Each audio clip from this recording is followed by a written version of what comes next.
One of Marvel's lesser-known heroes is coming out of the shadows on Disney+. Let's break down the symbolism, foreshadowing, and music cues of the first episode of Moon Knight, including that song you probably thought was Jay-Z. What are you? Sure you wanna know? The Moon Knight series begins by focusing not on the main character, but rather its villain, Arthur Harrow, in a small but painful introduction. As he performs a ritual, placing crushed glass into his shoes for unknown reasons, the song Every Grain of Sand by Bob Dylan is heard playing on the soundtrack. The music's somber tone helps to set the scene, but more than that, the words suggest certain things about the plot that will be revealed later. They also seem to illuminate the nature of Arthur Harrow himself. Dylan's offering could be studied in its entirety to relate to the character on many levels, but the most notable line describes where he stands and who he serves. In the fury of the moment, I can see the master's hand. Dylan later sings, I hear the ancient footsteps like the motion of the sea. Sometimes I turn, there's someone there. Other times it's only me. Considering where the series seems to be heading, exploring the fractured personality of its protagonist and the influence of the gods on normal people, it's a prescient line that says a lot about where the show seems to be going. The intro may be a brief scene, but it leaves a strong impression and is way more meaningful than it appears at first glance.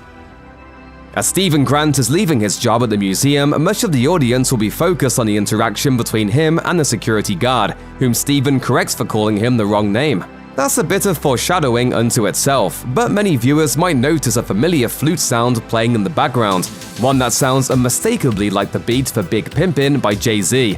Weird song choice, right? Turns out it's not that song at all. For Big Pimpin', Timbaland and Jay-Z sampled Khosara Khosara, a 1957 piece by Bali Hamdi, in their song. This led to a years-long court case from the family of Hamdi, who claimed copyright infringement over improper use of the song. Even though the case was eventually thrown out of court, it shed a greater light on how Arabic artists influenced Western music. Ramsey's version is a tune being played in the scene, even though most viewers wouldn't catch that right away. It's an Egyptian piece of music that helps to show how Moon Knight will be embracing a culture so centrally tied to the character.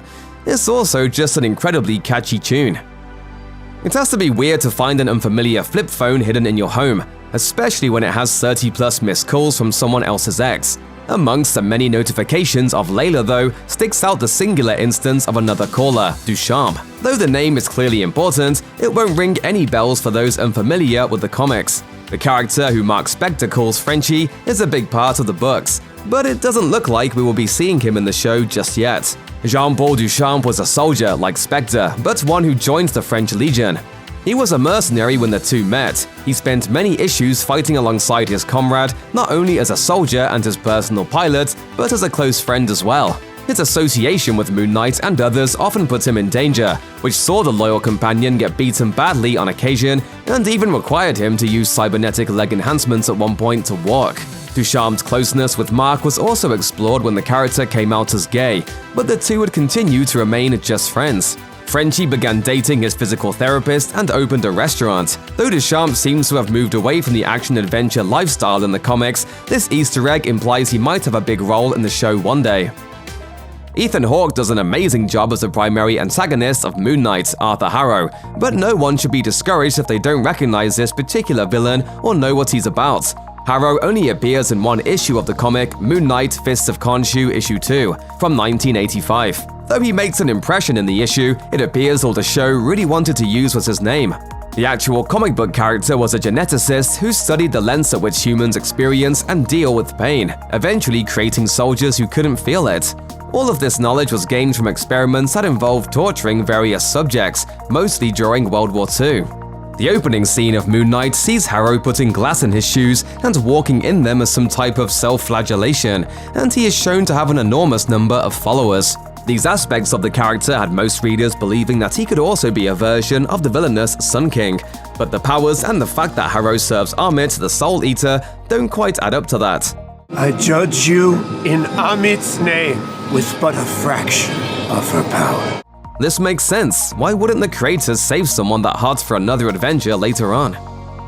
There are a lot of great superhero costumes, but white isn't usually a major color in them, especially for vigilantes. Who would make an entire suit white while operating mostly after dark? Moon Knight, that's who.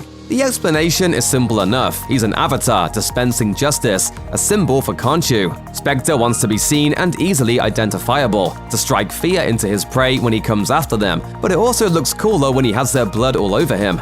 In many superhero movies, the characters will wear their preferred color schemes even in their secret identities or normal lives, but it's usually a subtle stylistic choice or a character's natural affinity.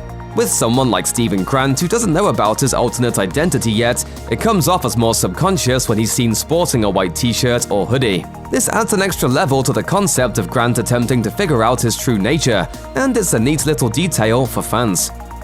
Check out one of our newest videos right here, plus even more Looper videos about the Marvel Cinematic Universe are coming soon. Subscribe to our YouTube channel and hit the bell so you don't miss a single one.